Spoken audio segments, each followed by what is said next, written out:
praėjo 7 metai. Laukiam 2 mergaičių. Buvo labai džiugus laukimas, viskas atrodė labai sklandžiai. Norėjau, jau ruošiausi neštukių fotosesijom, ieškojau aptemptų suknelių, pilvas dar nebuvo toks ypatingai ryškus. Vieną vakarą pasijutau labai blogai, buvo blogi tyrimai ir jau teko skubėti į Santaros klinikas, labai blogo stovio. Ir jau mačiau sunerimusius daktarų veidus ir staiga toks klausimas, ar jūs sutinkate nutraukti nėštumą.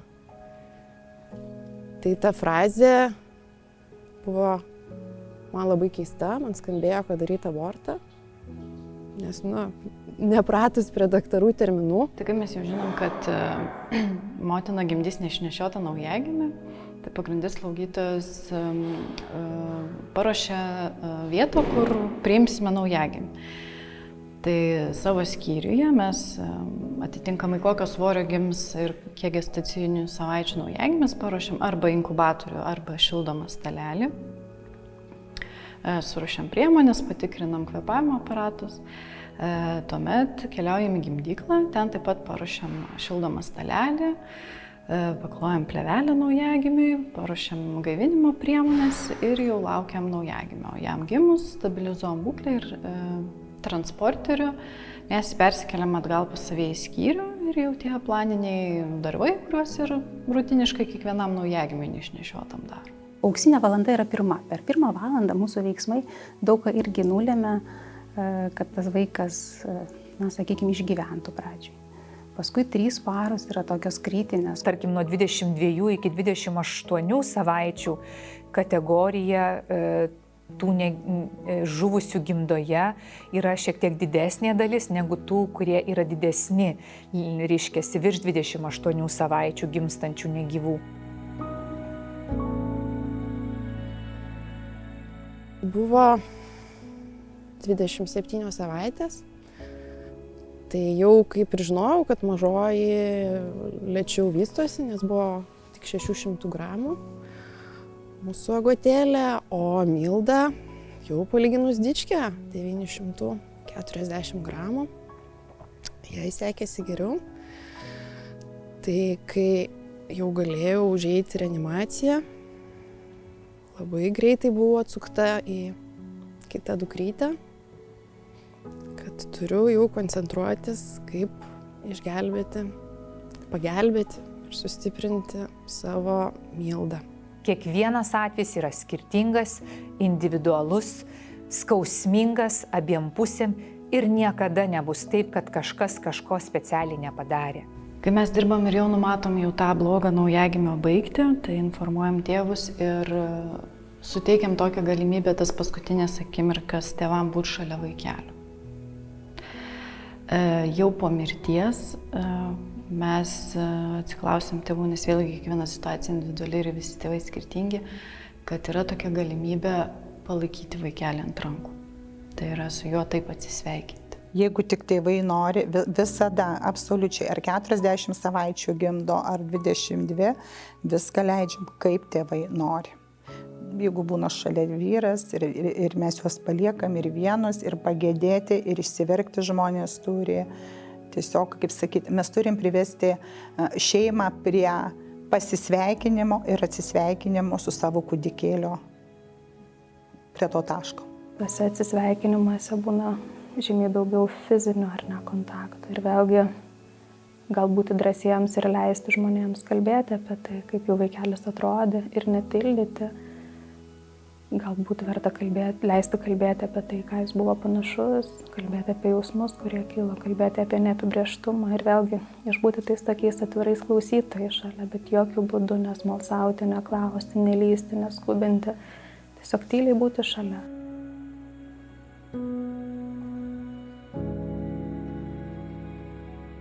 Jeigu tėvai pareiškia norą, kad jie nenori matyti vaiko ar kūno, sakykime, ar nenori atsisveikinti, tai yra gerbiama jų nuomonė.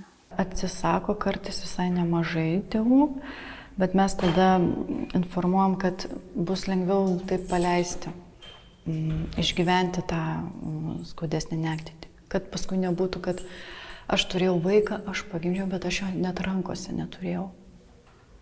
Tai paskui tėvai dauguma iš tikrųjų persigalvoja, kad tikrai nenori net žiūrėti, liesti, yra labai retai. Kad tikrai jie išsigandė, tikrai bijo ir nenori net kaip tokio prisiminimo. Kartais yra ir taip. Ir kažkas atsitinka to žmogaus gyvenime, kad jis yra laidojamas valstybės lėšomis. Ir tokių kas 3 mėnesius Vilniaus mieste mes tarp 18-20 kelių žmonių palaidojam. Ir visada tame skaičiuje visą laiką stovim 1, 2, 3 mažos urnelės su užrašu, naujagimis, embrionas. Kartais tik tai parašyta naujagimis, kartais parašyta vardas, kartais parašyta vardas ir pavardė. Ir už to sumno slypi žmonių gyvenimai, žmonių likimai. Kažkas apie tą vaiką svajojo. Tas vaikas buvo pradėtas. Mama patyrė pačią nuostabiausią savo gyvenimo istorinę kelionę. Ir paskui nežinau, kas turi atsitikti, kad tas vaikas yra laidojamas valstybės lėšomis. Jie kartais galbūt galvoja, kad tokiu būdu, jeigu aš neturėsiu savo vaiko kapo, jeigu aš nepamatysiu savo vaiko kūnelio, tai tarsi aš tuo metu nesu mama, man tas dalykas nesuskaičiavo ir pradėsiu kažkada nors įsilaižiusi savo žaizdas toliau kabintis, toliau gyventi. Bet taip nebūna.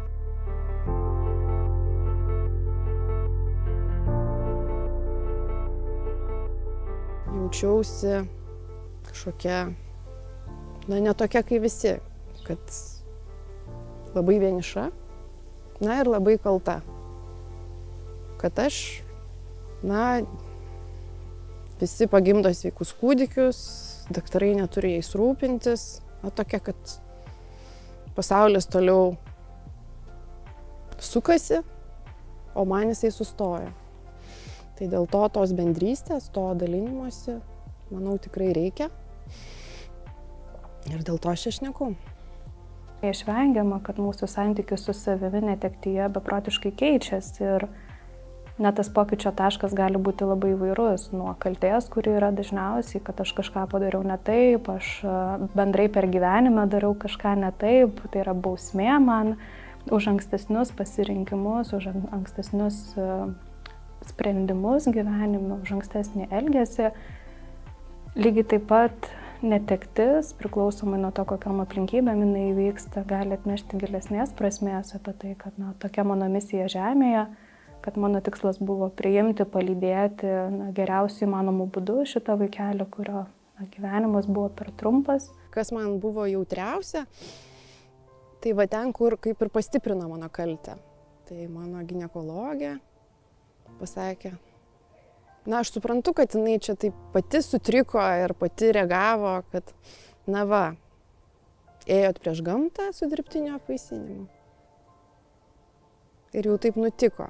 Ir taip, jau čia prideda kaltės arba ten. Oi, aš irgi dvynukus nešiojau, tai kodėl tu negulėjai kaip kokonas visą laiką, kodėl tu aktyvų gyvenimą gyvenai? Aš manau, ko geriau nesakyti, tai yra, kad viskas bus gerai, praeis, arba, pavyzdžiui, tėvams sakyti, jūs dar jauni, jūs dar susilauksit, nes, šitie žodžiai neguodžia. Ir jie tuo momentu tą skausmingiausią akimirką išgyvena ir, čia iš tikrųjų labai sunku net pasakyti, koks tas sakinys turėtų būti, kad juos paguosti, aš manau, tokio nėra. Nes vaiko netekties skausmas, aš nežinau, kokiais šiais žodžiais galima jį paguosti, kažkaip nuraminti. Personalui, manau, jeigu tu kartais ir nežinai, ką sakyti, gal kartais užtenka ir tiesiog buvimo šalia, nepalikti tų tėvų vienų, padėti išgyventi tą skausmą, tiesiog kartais ir būti šalia. Bet kas, net galbūt pokalbis su tą patį išgyvenusią mamą gali būti gydantis.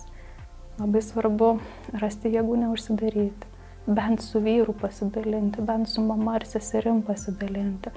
Bet man atrodo, kad tik pasidalintas skausmas gali tapti pakeliamu.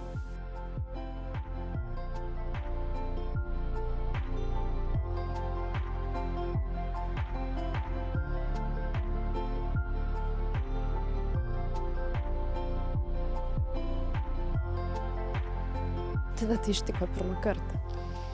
Tai tu net, tu tam niekad nesiruošiai. net ten nujausdama, kad visko gali būti, tu gyveni viltim, kad tu, nežinau, kalbi užkalbėjimus, tu ten šaukiesi savo promotės, ar ten ką, tu ten gulėdama guli ten kiekvieną tą vaistą iki paskutinio gramo išgeri, kad viskas būtų gerai. Tai aišku, kai tave tai ištinka, norėtųsi, kad tu nesijaustum, kad tu vienintelis pasaulyje pirmą kartą gyvenime ligoninėje su tuo susiduria. Ir labai dažnai tokiuose patirtyse būtent atsiskleidžia tikėjimo lobis, tikėjimo grožis. Ir jeigu tas, kuris turėjo gimti arba gimė ir iškeliavo ir sugrąžino tėvus, tėtį ir mamą į santykį su Dievu, tai čia laimėjimas ar pralaimėjimas? Čia pati didžiausia žmogaus misija. Žodžio netaręs, galbūt net oro neįkvėpęs. Jisai suvedė tėtį mamą su Dievu, jis juos padarė tikinčiais. Jo gyvenimas iš esmės pasikeitė. Ir tai yra per maža misija.